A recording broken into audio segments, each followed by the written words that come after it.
Salut, c'est le Balin de Yingui. Alors, ce matin, on va parler de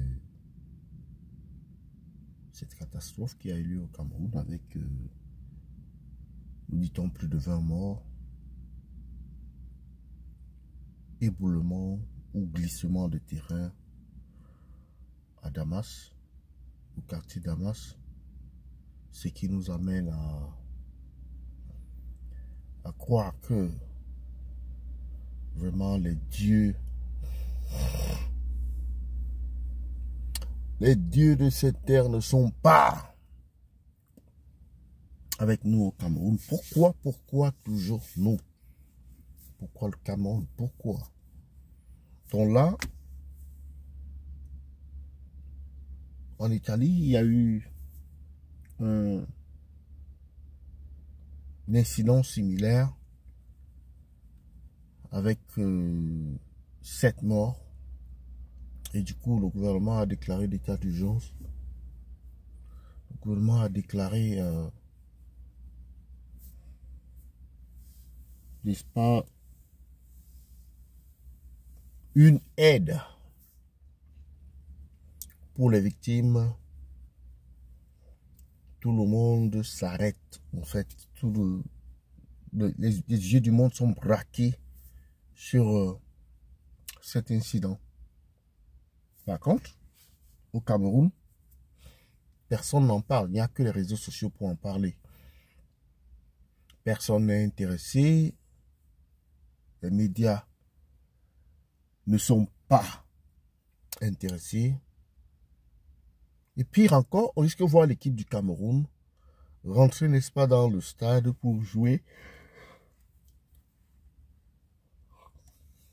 sans porter des brassards noirs. En hommage, n'est-ce pas, aux disparus de cet incident-là. Alors, quelle lecture peut-on faire de ce comportement, de cette attitude du gouvernement et de ce silence complice des institutions face à un tel drame? Beaucoup diront c'est du déjà vu. Le Cameroun, des Camerounais morts comme vivants, n'ont absolument aucune valeur. Ils n'ont absolument aucune valeur. La preuve. Alors qu'ils sont morts. Ceux-là qui ont souvent l'habitude de dire « Oh, j'ai pas envie de mourir. Oh, je ne veux pas mourir. » Quand on leur dit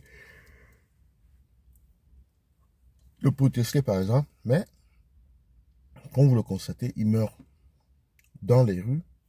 Ils meurent dans les hôpitaux.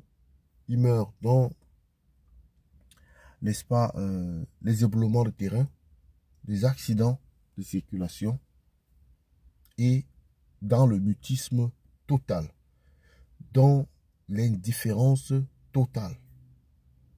Ça, c'est la réalité de la vie au Cameroun. Mais il n'y a que les Camerounais pour changer cela. Parce que le peuple, lui, il a ce qu'on appelle le pouvoir absolu. Le pouvoir absolu. Le peuple, c'est la première institution.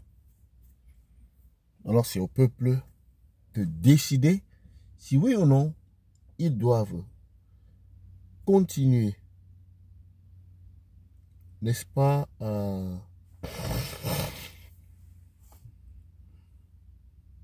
ils doivent continuer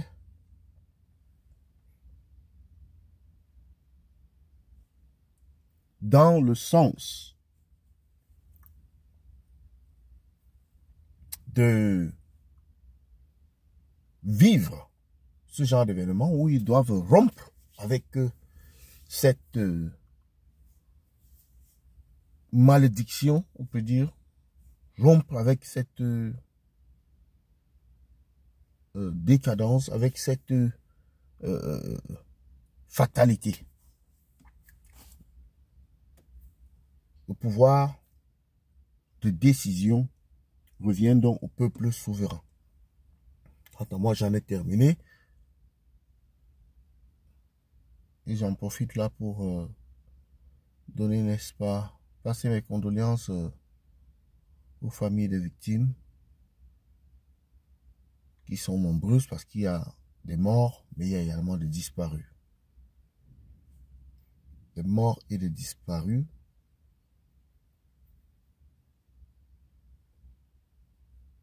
Qui étaient chez eux. Je ne sais pas si on peut avoir des photos d'avant, après. Ça pose un problème. Parce que le problème de corruption, c'est un problème sérieux. Il y a des terrains accidentés sur lesquels on ne doit pas construire. Ouais. Il y a des terrains accidentés sur lesquels on ne doit pas construire.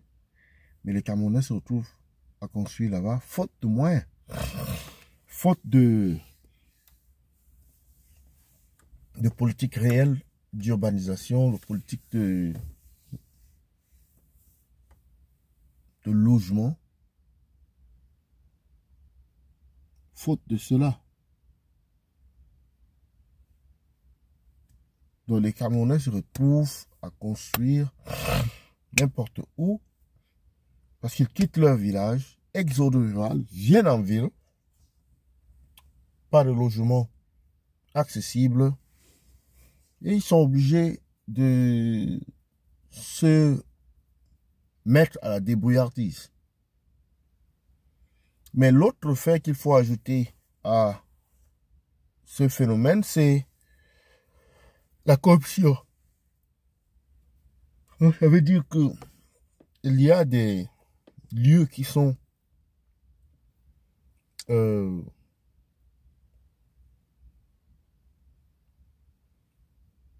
normalement établis comme zones dangereuses, les zones dangereuses, mais ces lieux sont utilisés par des vendeurs, des personnes véreuses et des chefs véreux pour vendre cela aux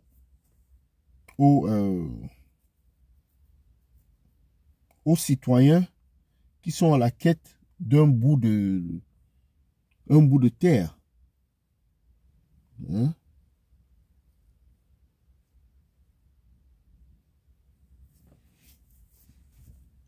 Qui sont à la tête d'un bout de terre. Donc, on ne saurait dire que c'est forcément, parce qu'on accuse très facilement la population en disant que oui, les gens ne devaient pas habiter ici, mais c'est pour cela qu'il y a la police, excusez-moi. La police est là pour faire son travail. C'est pour cela qu'il y a la loi. C'est pour cela qu'on doit avoir des mécanismes pour faire respecter la loi. Mais si on a des mécanismes qui ne servent pas à faire respecter la loi, on se retrouve dans des cas comme ceux-là. Vous voyez par exemple l'incivisme routier. Comment cela se développe. Comment cela se manifeste. C'est le laxisme des autorités qui en réalité reconforte les conducteurs de motos et de voitures à être indisciplinés dans la route. À partir du moment où on commence à faire appliquer la loi, on se rend compte que tout le monde s'aligne. Que tout le monde va s'aligner. Mais, quand on est dans un système où la corruption est érigée en norme, on a du mal à faire changer quoi que ce soit. Parce que la corruption nous tient. Parce que les pots de vin nous tiennent. Voilà donc les conséquences. Et qui va donc tirer la sonnette d'alarme? Même face à ces conséquences-là, qui sera le premier à tirer la sonnette d'alarme? C'est donc cela mon monologue de ce matin par rapport au drame de Damas hier. Drame similaire s'est produit en Italie. 7 morts seulement. On en parle partout sur tous les médias. Mais au Cameroun, près de 20 morts, on n'en parle presque pas. On dirait ce n'est pas important.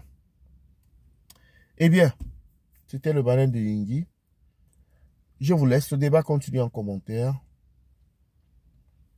Dites-moi ce que vous pensez par rapport à ce drame de Damas avec les Lions indomptables qui jouent tout à l'heure, dans 2 heures de temps.